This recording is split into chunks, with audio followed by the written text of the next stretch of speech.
এই মুহূর্তে দাঁড়িয়ে আছি কলকাতার সবথেকে জঘন্য এবং নোংরাতম একটা জায়গাতে। তো তোমাদেরকে দেখাই যে কোথায় দাঁড়িয়ে আছি।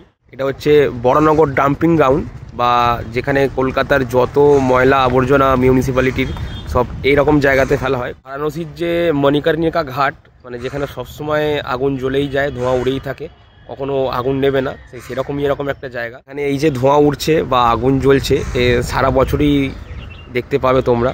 ধোঁয়া উড়েই যাচ্ছে, আগুন জ্বলেই যাচ্ছে, আর উপরে জেসিবি দিয়ে কাজ হয়েই যাচ্ছে। এই একটা জেসিবি আছে, উপরে একটা ধোঁয়ার ভিতরে ঢুকে গেল, আর পুরো ধোঁয়ায় ধোঁয়া, মানে কত পলিউশন এখানটায় হয়। আর সামনে একটা বিরাট বড় ঝিল আছে এখানটাতে, সুন্দর একটা, মানে ভিউ পয়েন্টটা খুব সুন্দর, কিন্তু জায়গাটা খুব ক্যাচরা।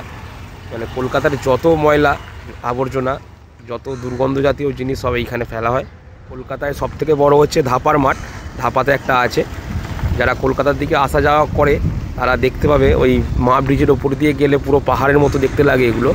মানে পুরুলিয়ায় গেলে এরকম ছোট ছোট পাহাড়গুলো ঠিক এরকম লাগে। পুরুলিয়ায় কিছু কিছু পাহাড়ের থেকেও এইগুলো আরও উঁচু লাগে।